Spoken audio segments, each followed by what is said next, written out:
Hey there, I'm Dr. Jill Wener. I'm a physician, a meditation teacher, tapping practitioner, author, and I'm an aspiring anti-racist, which requires constant self-examination and learning and willingness to be wrong and see things from new angles. And I am so excited to have Morgan Wider here with me today.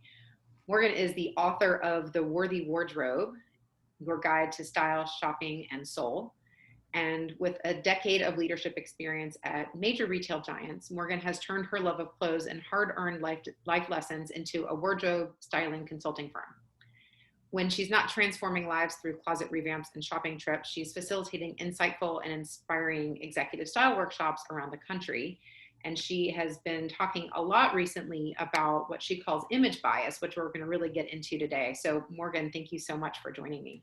Thanks for having me, Jill. I'm excited to be virtually here and have this conversation. Awesome. Awesome. So I'd love for you to share a little bit about your background, how you got to be where you are and like right up until the birth of image bias in your brain. And then then we can take it from there. Okay, right up until the birth. I thought you were gonna say the birth of me.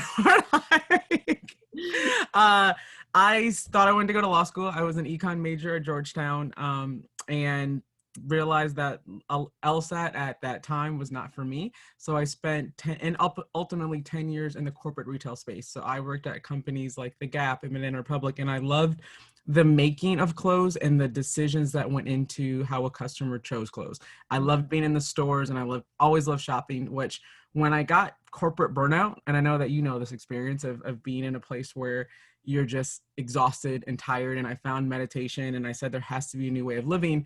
I decided to take the image consulting personal stylist route. So I launched my own business and was able to then be in the stores and really get back in touch with why women made the decisions that they made to shop and how I can help them make better ones and help them feel better about themselves. And while I was doing that as a new entrepreneur, I said, I need to go find where my client is. I love working with women like me, professional women. So I'm going to start hosting workshops. Started hosting workshops at small real estate offices, small associations, and then decided, oh, I'm kind of good at this. I should do this professionally as a speaker. And that then led to a speaker being asked if I had a book. And I said, I need to write a book. And I was founded with someone, a professor who is amazing at my alma mater, who has a program to help us write a book. And I told him, well, I'm a speaker. I talk about image and clothes all the time. I'll just put a presentation into a book. And he said, well, yeah, you could write a commercial for your business, or you could become a thought leader in this space. Oh. And writing The Worthy Wardrobe for me was that challenge of how do I really get people to think differently about clothes and about themselves.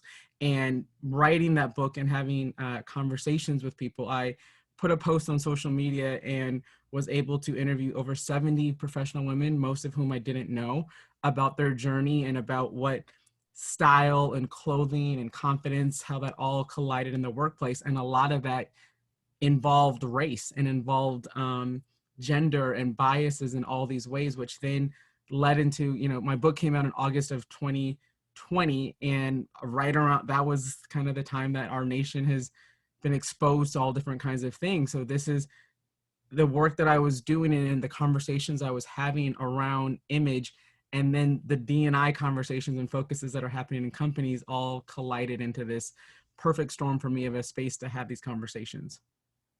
That's so powerful. I love how the synchronicity of it, just kind of bringing it all together, led to this very authentic new area for you to be discovering and guiding people through. Yeah, and I've always believed in all the work that I do is that whatever one person is going through, whether it's myself on a singular level, there's still a greater cultural context of why, or you're never alone.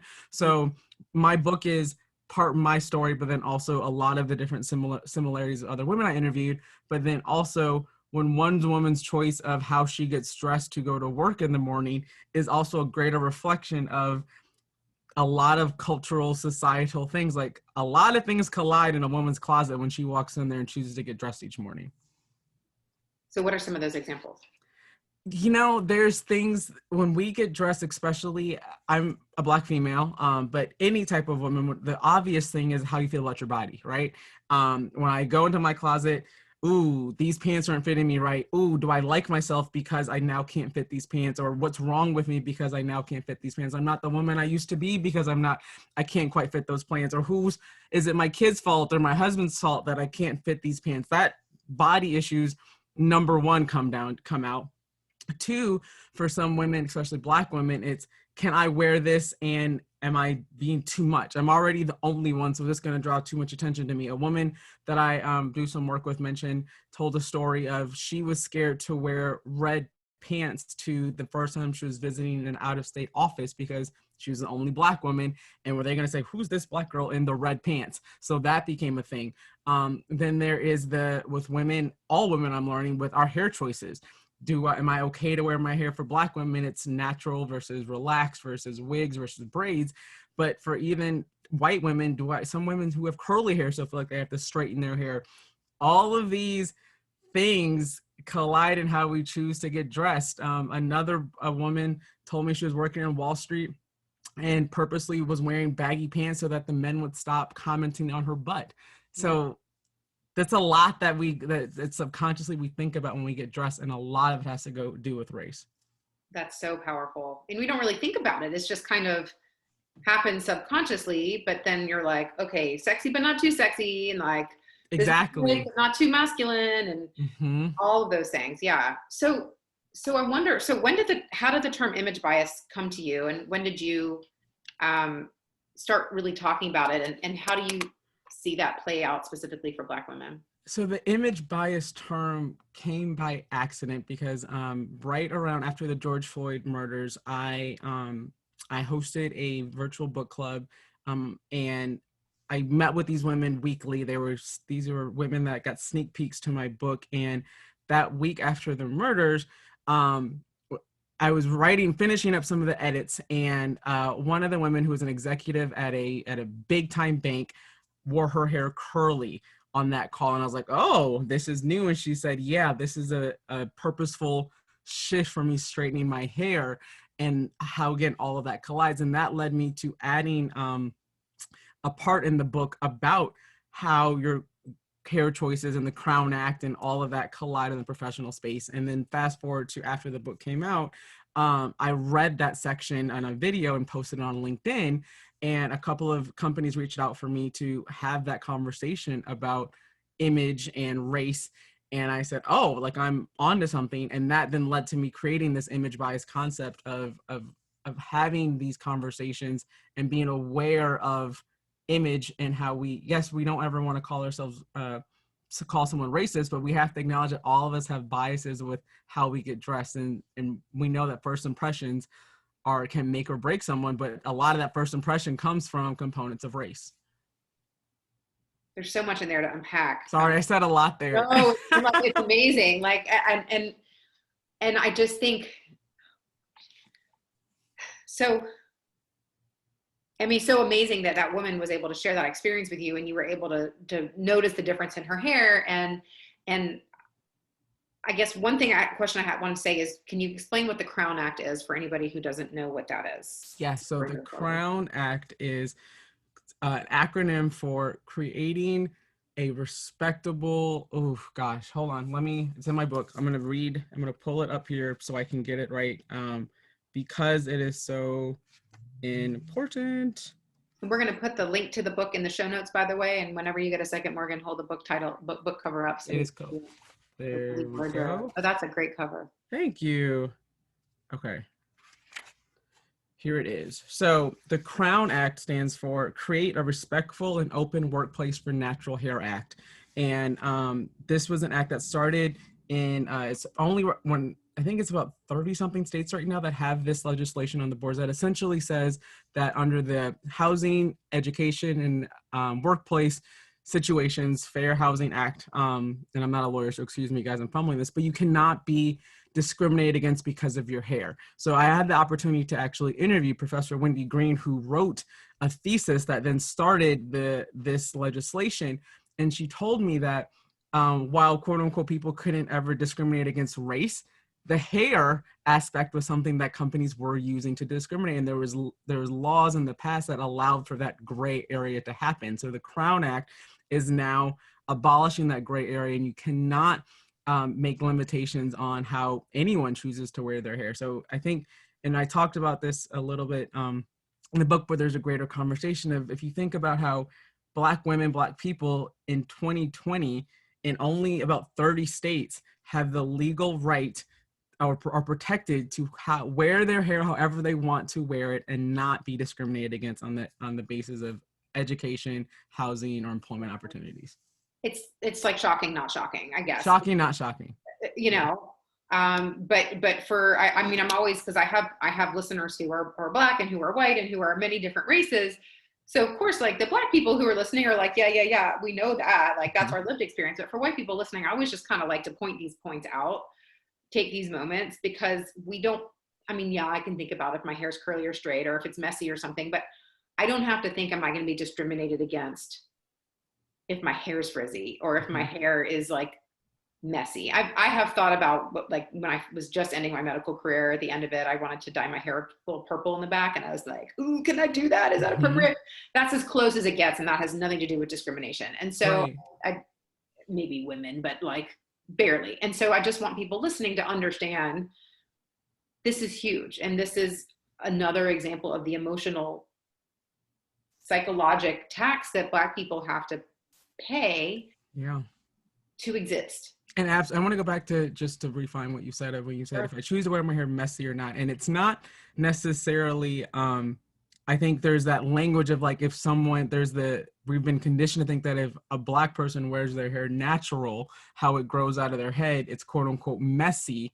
But like if a white woman or white people just do nothing with their hair, that's not messy. This is not necessarily about not taking care of yourself, but literally being able to wear your hair however you want to wear it, in a way that comes out of, if you choose to not do anything with your hair, you are still okay. I think that's the delineation of, some people say, well, if you're Black, and I'll give an example. In my workshop, I show an image of a white man with tousled bedhead, longer curl, kind of loose curled, a lot of hair on his head, and then an image of Black man with natural hair that's kind of a little bit kinked up. And like, same length of hair, but what are your views on how this person is perceived? And I got that idea because one of the Black executives that were preparing for this workshop admitted that he wishes Black men didn't wear their hair long or natural, and he was aware of that own bias within him. So our hair, if we did nothing with our hair, it's viewed as messy or not kept. But if a white person does the same thing, then it's viewed as just natural or okay or carefree. Yeah. Or I just don't care, like exactly like what you're saying. And thank you for pointing that out, because that wasn't what I had intended when it came out of my mouth, but it landed in a different way. And so I'm really glad. I know you didn't mean that, but I think that's the crux of what, and even Black, I get the reason this part is ended up in the book was because I was presenting at a young women's college, getting them ready for their interviews. And I ended up, this wasn't my proudest moment, but it kind of, fuels I'm thinking also about this book of this. I'm often asked by Black women, is it okay for me to wear my hair natural? Or we've been taught, and then a young woman was like, I can't wear my hair in an afro, I won't get hired. And so we think those things, and this is about reconditioning our own minds. I think there's nothing messy or ugly about what God created for us. I love how you said that. I'm reading right now.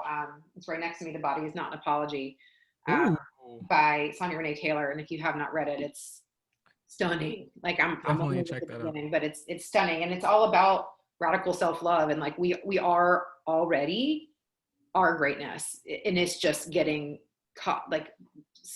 covered up. We just need to uncover it. We don't need to aspire to it. We are already it. I talk about that in the book quite a bit. Like that's the framework for it. I start the book with that of like, if you don't think that you are perfect or that you're just as you are and God didn't make any mistakes, then no matter what I put you in and close, you're not going to like it, because if you think that you're messed up, I can't fix it. That's an inside job that you have to fix. So I will definitely check that book out. Yeah, it's I've had it recommended to me by probably 20 different people. I've heard about it in 20 different, I've heard her speak, and And it's already kind of mind blowing. It's not just about, as yours is not, it's not just about, do I have, Perky boobs. or I was that, or like, what's it called? The love handles, like, Right. or, when there's the muffin top, like, Right. it's not, it goes, that's kind of like a starting point because we're all in bodies, as she talks about, but it goes beyond it. It talks about body size and body shaming and oh, it's just really, really powerful. And it's quite spiritual. And I feel like the work you do is as well. It's a very much like existential acceptance of oneself, no matter what. Yeah, because that's part of my own journey. I couldn't dress myself or until I learned to like myself, and that's the work that I help women do. And it's sometimes, it's is it the chicken or the egg or vice versa, but um, I think that both go hand in hand, the spirituality and the style, and you have to like and love yourself, and that all then also comes back to race and image bias of I talk about this in the book and in my workshops of what I call a hero's journey, where oftentimes when I was interviewing these women, time and time again, I was interviewing like these, maybe like 40, 50-year-old executives, and they tell me their journey of how they, quote unquote, once they made it to the top, is when they would literally let their hair down naturally or figuratively, or they'd wear things that they always wanted to wear because now they're the exec, but they regret not doing that sooner. And so the conversation that I have of this new hero's journey is by you bucking the trend, or setting the standard and being a trailblazer in how you show up, unapologetically Black, unapologetically a woman. You are then giving other people permission who come behind you to do the same thing. Because if you're waiting for that certain title or that status or that moment to like yourself and to be yourself and to be authentic, you are then part of the bias, perpetuating more of that bias. That's really profound. And I think she gets at that in the book too. I feel like you two are very much in different approaches saying the same thing. It's like, we can't, it spreads outward. Our self-love then affects how we judge other people and how we let them show up in the world, and then into communities, into like the bigger world. But it has to start. Yes, and vice versa, right? So if you aren't confident in wearing your hair, if you feel like you have to blow dry your hair every morning as a white woman leader to go to work, then you're going to still I can't say that word, perpetuate those same biases or dislikes of other people, so that, I ask companies, or the conversation with these companies, which is why I'm excited to do all of these workshops, is it's one thing when you say you hire diverse talent, but are you really giving them the space to show up as diverse? If a woman has to wear a man's suit, if a woman feels like she has to relax her hair or straighten her hair to get the job before she can then wear her hair natural, you're not really honoring diversity or really being inclusive. Yeah, absolutely, absolutely. So do you work with, it sounds like a couple of those, some organizations have hired you. Do you give like whole workshops, not just for the women there, but for Everyone? It's been really fascinating to have these conversations.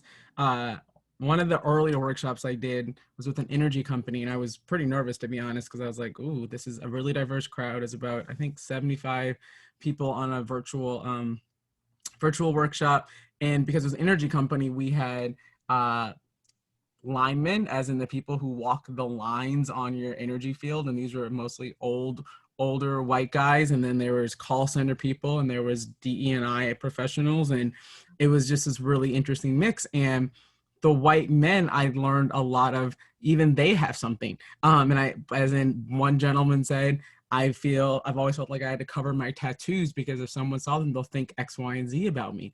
Another young man at the call center, I'll never forget, said that he was moving up the ranks professionally really fast, but he has a nose ring, and he knew that he felt like he had to take, even though it was appropriate, he said it was a small one, but I felt like I had to take it out every morning because people would perceive me as too young, or however I didn't want them to think that about me. Another presumably presenting white man said that I'm actually half Lebanese, and I don't talk about that, because if anyone didn't think that I was white, even though I present white, what would happen? So there's all of these, what was the beauty of that conversation was that because of the white patriarchy, even if you are a white man, you feel like you have to check some part of yourself at the door and can't be yourself. And of course, and I talk about, there's the what I call authentically appropriate. So this is not giving you permission to not be appropriate or to not, honor a dress code or respect the culture, but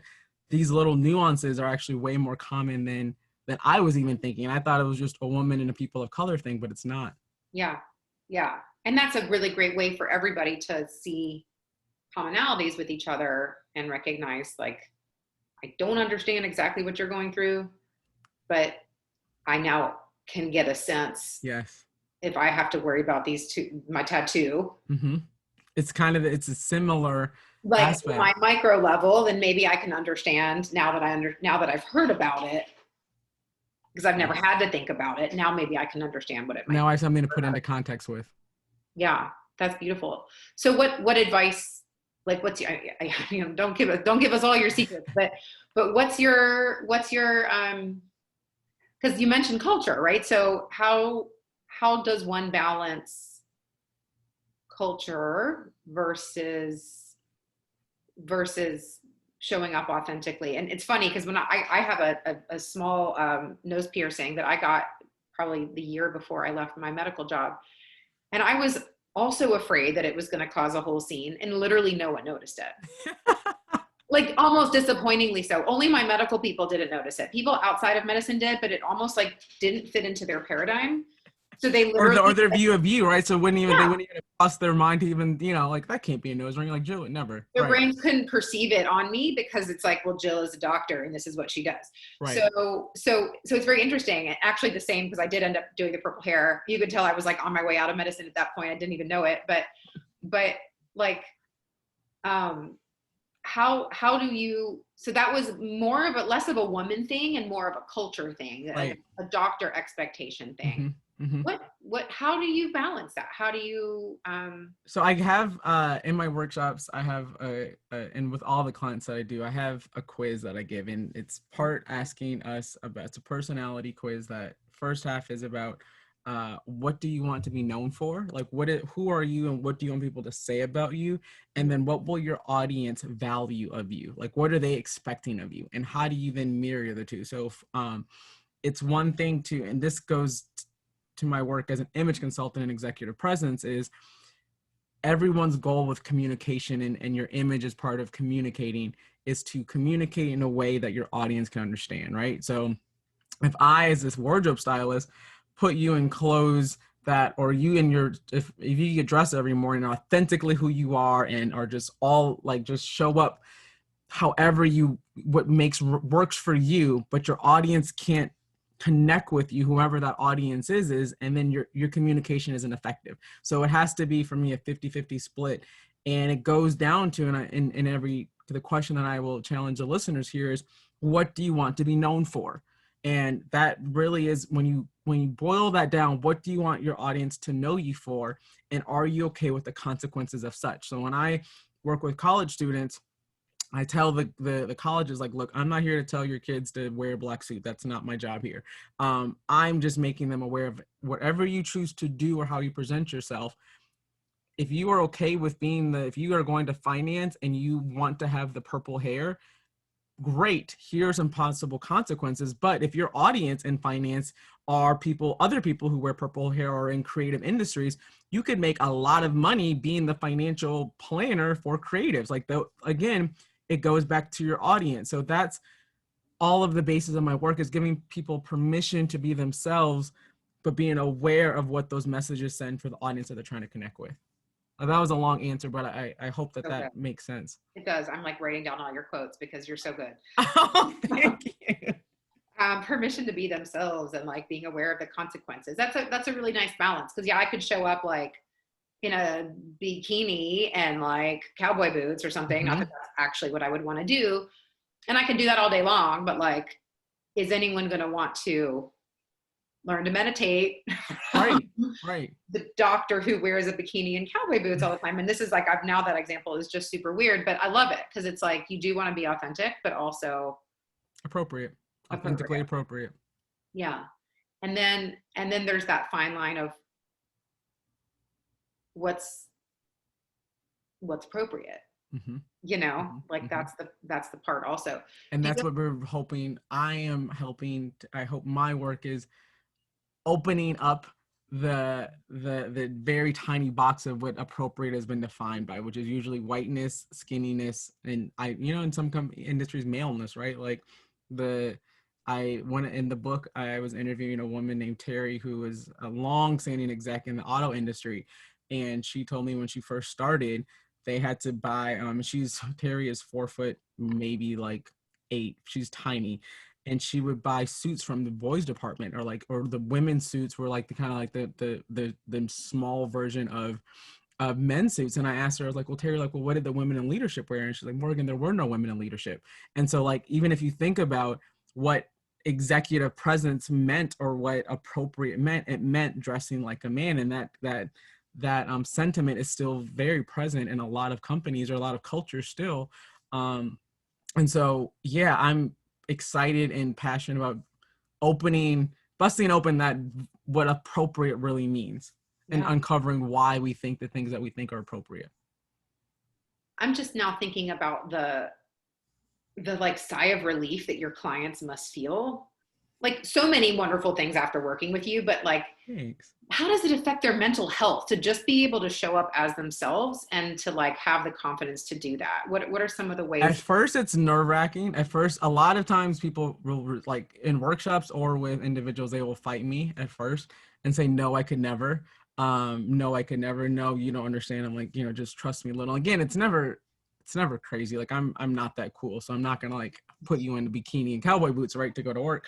But there is that level of like resistance to what you've always known. Sure. And then there is and a lot of that is then also fear. And I'll get texts the first Monday after I've worked with the client, like, oh, can I really wear this morning? I'm like, yes, like do it. And then there's the I don't know, the fear, the nervousness, and then there's like a whew, like, Yeah. okay, I got the compliments or I'm feeling really good, and this becomes the norm. But sometimes it's not that instant sigh of relief. And even sometimes, even with some clients, there still is the learning to trust yourself, right? Learning you've checked that part of yourself, or that creative element, or who even you don't even know who you are in a lot of ways, right? So finding that person through clothes and wardrobe can be scary and exhilarating all at the same time. Yeah. Yeah. And I bet it's just the beginning for a lot of people. It is and it was for me. Like, that's me redefining or figuring out what worked for my body, accepting my body, redefining my style.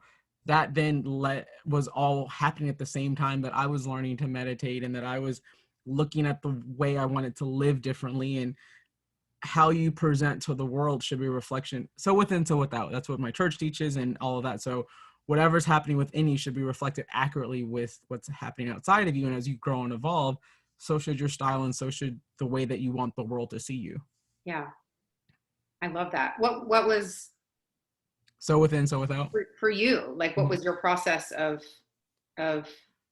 finding yourself? And did you used to wear your hair not natural? Like, what made you? Because your hair is stunning, and you are stunning. Thanks. For Thank anyone you. not seeing the video version, listening to the podcast, when I first met Morgan, I was like, before I knew you were a stylist, I was like, wow, Aw, just like thanks. got such an energy and such a beautiful like spirit that Thank comes you. through you physically, but is also physical.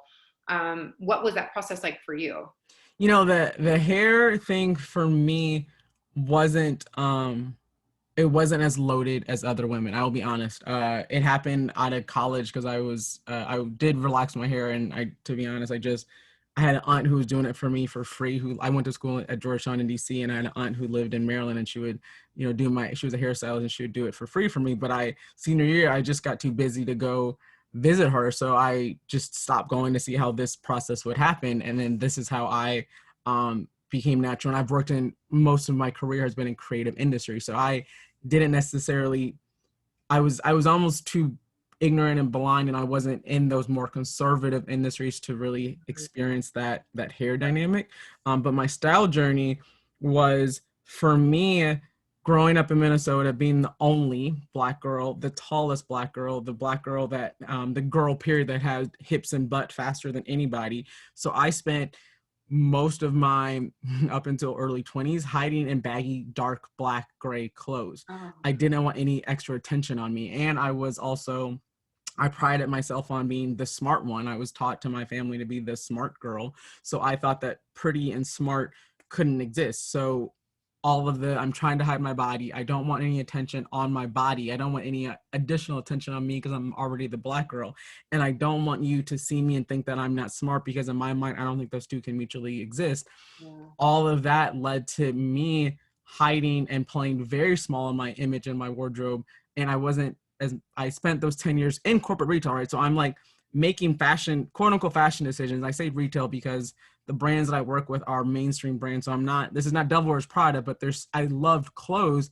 I didn't feel confident enough to wear the clothes that I loved. I would keep them in my closet and maybe wear them out, maybe, but then there was the element of like, do I want men looking at me? Like all of these things happen. And it wasn't until I got clear on myself and my life and that whole spiritual journey that I mentioned, that I felt worthy of the attention. I felt worthy of being seen. I felt, I also, yes, happenstance, I'm an image consultant, so my look is important to my credibility in some ways, but I also had to get comfortable being the face of a business, the face of a brand. If people don't notice me in the room, then I don't eat. And so all of that transformation is how I ended up writing the book, but what fuels the work that I do and the way that I connect with my clients. I love that. And it's so interesting. It's almost, I'm like, without trying to make this about myself too much, like I was the doctor and then I became the meditation teacher. So you were the like girl who wore baggy clothes, and then you became like the person who intentionally draws attention to yourself, as is well deserved. So it's just interesting to see how we've kind of both. Yeah. The teacher is always the student first. Yeah. And I'm very deliberate, and I think, you find your tribe that way, right? So like, I'm sure you, Jill, your tribe is very different now than who your tribe was when you were in med school. And so the people that I love to work with are on that same journey in some way, shape, or form that I've been on. Yeah. So, what comes next for you? Where are you, what's on the horizon for Morgan?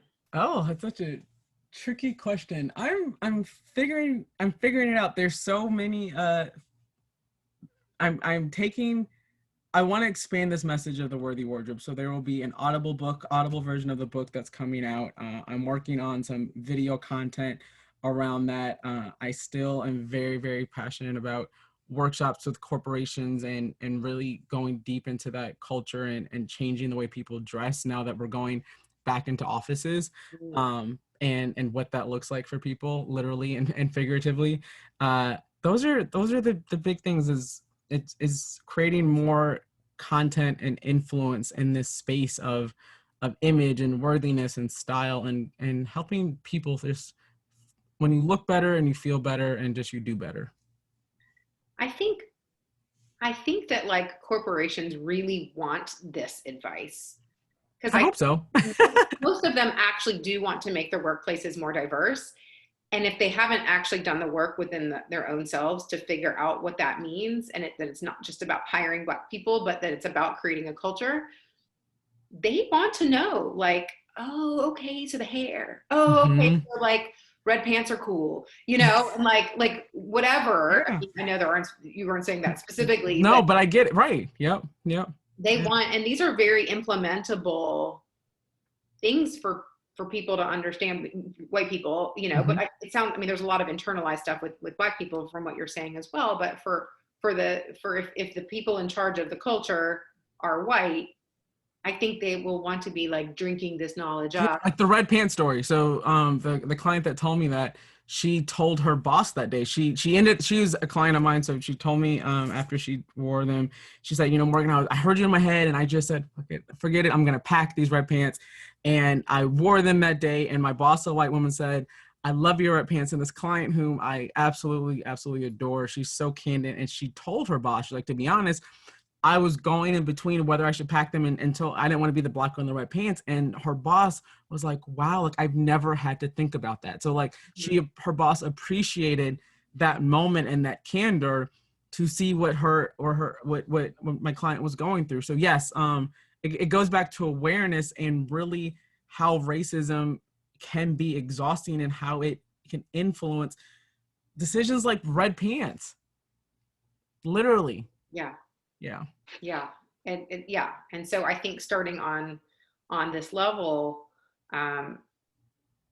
is it's a very, it's fun and it's accessible, but it goes really deep, you I know? call it a gateway drug. Yeah, like it's like it is. It's a gateway drug into the deeper work that other true DE&I professionals can do. But it's I can, and even with my book and like my work that I do, it's kind of like a bait and switch where I can like get you in because we're just quote unquote talking about clothes.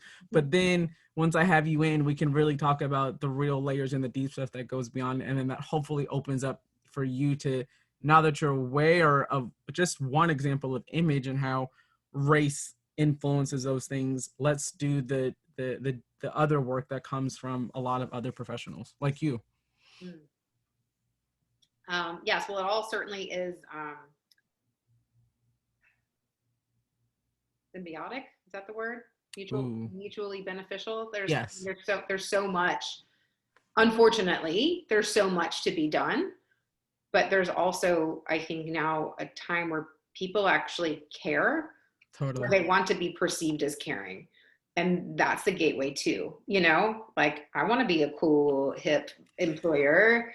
So fine, I'll take this course or have this workshop. And then maybe they're, actually gonna. Yeah. Speaking of cool and hip, a couple of years ago, before the image bias workshops came, I was courting the business of a big tech company, and the head of D&I, she was like, I want to get you in, but my bosses are saying, oh, people can wear whatever here, it doesn't matter when you talk about clothes.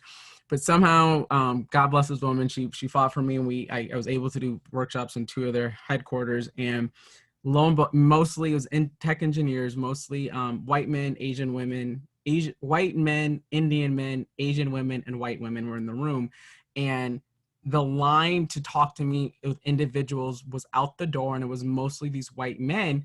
And the conversations were around, I want to be seen as a leader, but I don't know how to do this when everybody's wearing pajamas. And like, so even again, like this whole concept of some cool companies that are like, oh, we can wear whatever, we're all inclusive, or there's no dress code, there's none of that. These questions or these dynamics or these issues of image still come up with their employees because they know that they're not being seen as executives, but they don't also want to be the outlier who shows up in a suit, right? So like, how do you balance how you want to be seen and what the culture is? Oh, wow. That's so interesting, right? Yeah. I was shocked by that. I was shocked. Yeah. But genuine questions. And I was getting that all of the time. Like, what do I do when everyone's wearing a hoodie? Right. What do you do when everyone's wearing like jammies on the bottom now on Zoom? Yeah, we're going to go back into a workplace where people actually have to see our full bodies again. Put on pants, and you may have to, and for those listening, if your clothes do not fit or if your pants don't fit, be nice to yourself, right? Like your body survived a pandemic, and if your pants not fitting should be the least of your worries. Go buy yourself some pants, or for women, wear dresses that are more forgiving, and show up to work. I think I was thinking about I heard somewhere, the Roaring '20s, it was this glamorous time because the decade before there was the plague and all of these things. So I think there's going to be this push to, even for me, like now that the Atlanta's opening up a little bit, I used to not really wear high heels for fun, but now every time I'm going out, like I'm in a heel. And I think there's that. I hope that some of us and most of us will get sick of the sweatpants and all of that to start want to enter the world back new. I love that. And what you said about don't be mad at yourself if your pants are a little tight, because that so resonated. We went, my partner and I went out for dinner, and he's wonderful. He's like supportive of me no matter how I look. But I like put on this dress and I haven't put it on easily in 2 years. And I was like, oh, okay. But like I could still do it up and it was still wearable. It was just like tighter than I remember it being. And I was like, I'm wearing it anyway. Good for you. But that took, I had to be conscious about that. So I'm feeling grateful for that bit of advice. Because yes, these bodies got us through. Mm-hmm. They survive. And we can be grateful for that. Yeah. All right. Well, Morgan, how do people find you? I know I'm going to put all this stuff in the show notes, but you can find me on my website, morganwider.com. You can find me on Instagram at morganwiderstyle. Those are the best 2 ways to find me. Okay. And is widerstyle.com, is that still? That's still option 2. That's more on the styling business, but you can learn, if you want to have me virtually help you find pants that fit, you can learn more about that at Wider Style. But Morgan Wider is the hub that will take you to all things Morgan. Wonderful. Well, and you can get the book, The Worthy Wardrobe, on Amazon.com. Perfect. Okay. Well, we will put the link to that as well on the show notes, so everybody can check that out. And thank you so much for taking the time to chat with me today, and for all the work you're doing, really pioneering in this space. And the impact that you're having is exponential. And I think it's lots of great stuff coming for you. Well, ditto to you, Dr. Jill. Thank you for sharing your platform with me and letting a wardrobe stylist come and talk about race, but also thank you for the work that you're doing of changing the narrative for not only just medical professionals, but for all of us, and what anti-racist really means. And so thank you for being the non-Black person doing the work. I'm not ready, I'm not ready to call you white, but not non-Black person. I'll say 3 things. A, thank you. B, there are other non-Black people, so I don't want to pretend. I hold space for that, but there are lots of other people.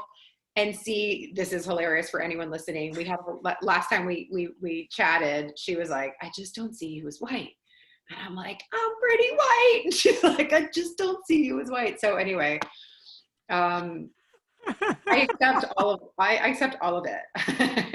I accept all of it, and I'm happy that we can. Now we're going to start saying that we don't see color, Morgan. For anyone listening, don't ever say that. That's not the right thing to say. Don't ever say that. But it's beautiful that there are aspects of ourselves that we can appreciate and amplify in ourselves and other people. So thank you, Morgan, again for your beauty in all ways, and your brilliance. And till next time. Bye-bye.